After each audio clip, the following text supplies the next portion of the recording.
IMF کی تمام شرائط مان رہے ہیں.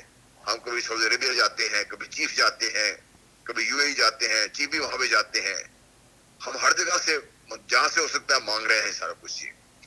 تو یہ سب کچھ جو ہم نے اپنے ساتھ کیا ہے آج اس کا, اور جو ہم 5th جنریشن وارفیئر کی ہم بات کرتے تھے کہ بھئی یہ ہوں گے, تو آپ کو اندرونی طور پر اس اسٹیج پہ لے آئے ہیں کہ آپ نمبر 1 مجبوری ہے آپ کی کہ آپ بات مانیں.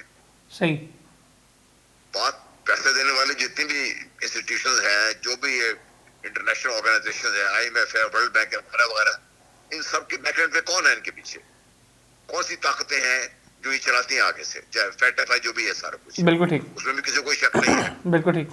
تو پاکستان کو مجبور کر کے اس اسٹیج پہ لایا جا رہا ہے جہاں پہ پاکستان نمبر 1 کی ہر بات ماننے مجبور ہو جائے. اب اس میں ایک چیز اور ایڈ کر لیجیے, آپ کے لگاتار جو افواج پاکستان پر گزشتہ 3-4 سال سے ایک خاص حملے کی صورت میں, چاہے وہ کسی بھی آپ پارٹی کو لے لیجیے, یہ بات چیت ہو رہی ہے انجانے میں یا انجانے میں. ہم نے اسٹیج یہ کر دی ہے کہ لوگوں کا کانفیڈنس, کہ لوگوں کا جو رومانس تھا پاک فوج کے ساتھ, وہ افیکٹ ہو رہا ہے. یہ بالکل ٹھیک. پاک فوج کو بھی عوام سے علیحدہ کرنے کی, پاک فوج کے اندر ہی گڑبڑ کرنے کی, مطلب پاکستان تفریق پیدا کرنے کی, سینئر لیڈرشپ کو نشانہ بنا کے.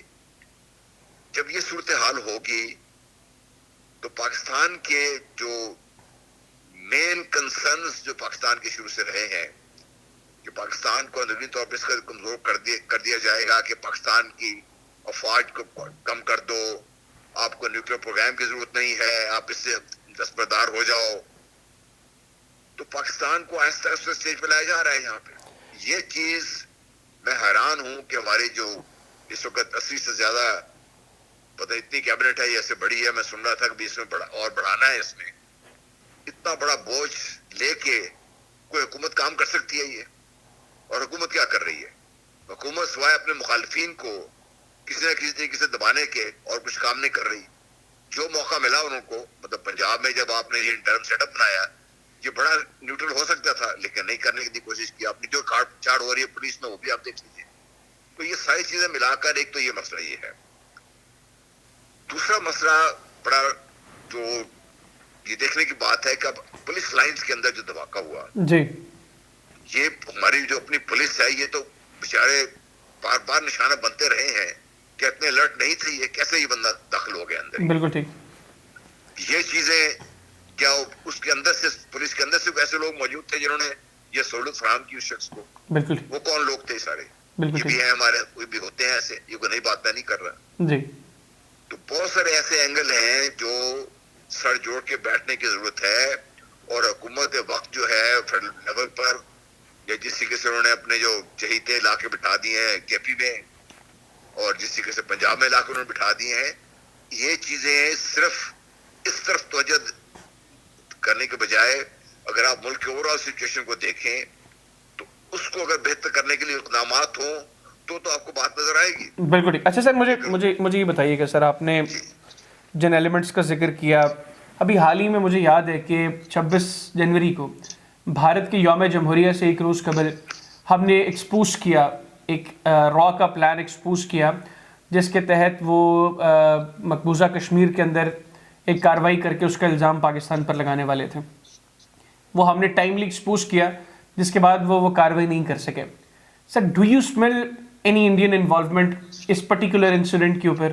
کیونکہ جب بھی اس طرح کے حالات پیدا ہوئے ہیں, کہیں نہ کہیں بیک اینڈ پہ انڈیا انوالوڈ رہا ہے پاکستان کے حالات کو خراب کرنے میں. دیکھیے, میں تو پہلے شروع سے میں نے یہ کہا کہ مجھے تو کبھی کوئی شک نہیں رہا, اور اب بھی وہ یہ کر رہے ہیں. آپ مجھ سے بیانات دیکھ لیں نا, کیا بیانات دیتے رہے ہیں وہ, اور ان کے نارمل کمانڈر کے بیانات دیکھ لیں. کیا جی, پاکستان کو کمزور کرنا تو ان کے ایک اوور آل اسٹریٹجک ڈائریکشن ہے ان کی. ہمیں پتہ نہیں کیا سمجھ نہیں آ رہی کہ ہم مرے جا رہے ہیں ان سے کہ دوستی ہو جائے, بھارت سے بھی ہو جائے. بھارت سے دوستی آپ کی کیسے ہو سکتی جو آپ کی ایگزسٹنس کا دشمن ہے؟ بالکل ٹھیک ہو گیا. سر, آخر میں یہ جو نیوکلیئر پروگرام سے دستبرداری کا آپ نے ذکر کیا, میں بار بار دیکھ رہا ہوں کہ انڈین چینلز تقریباً بھارت کے تمام ایشوز کو سائڈ پہ کر کے اس وقت مسلسل انڈیا میں ایک ہی ڈبیٹ ہو رہی ہے, پاکستان کا نیوکلیئر پروگرام اور پاکستان کی اکانومی. اس عالمی سازش کے اندر کیا حالات ایسے بنا دیے جائیں گے کہ پاکستان ناکام ہو؟ دیکھیے میں تو آپ سے جب میں نے شروع کی تو میری تو ساری جو کانٹیکس یہی تھا کہ پاکستان کو ایک ناکام ریاست کے طور پر دنیا کے سامنے پیش کر دیا جائے کہ نہ یہ اکانومی ٹھیک ہے، نہ پولیٹیکلی یہ ٹھیک ہے، نہ یہ دہشت گردی کو سنبھال سکتے ہیں، یہ کچھ کام کرنے قابل نہیں ہے، عوام ویسے بدے لوگے ہوئے ہیں، مہنگائی دن دن بڑھ رہی ہے، اور یہاں پہ مطلب اللہ نہ کرے کوئی فسادات شروع ہو جائیں تو اس کے بعد آپ کو مسئلہ کیا جائے گا آپ؟ بالکل بالکل ٹھیک ہو گیا sir thank you very much. آپ نے خصوصی طور پر وقت نکالا اور اس کے اوپر ڈسکشن کی. یہ بڑے سینسٹیو چیزیں ہیں ناظرین جو جنرل صاحب نے ڈسکس کی، لیکن یہ بڑی سیریس ہیں ساتھ ہی. ان کے اوپر جتنے بھی مقتدر حلقے ہیں یہ ان کی ذمہ داری ہے کہ ان کو سیریسلی دیکھیں. یہ الٹیمیٹلی اس ملک کی بات ہے، اس ملک کے سٹیکس جڑے ہوئے ہیں بہت سی چیزوں کے ساتھ.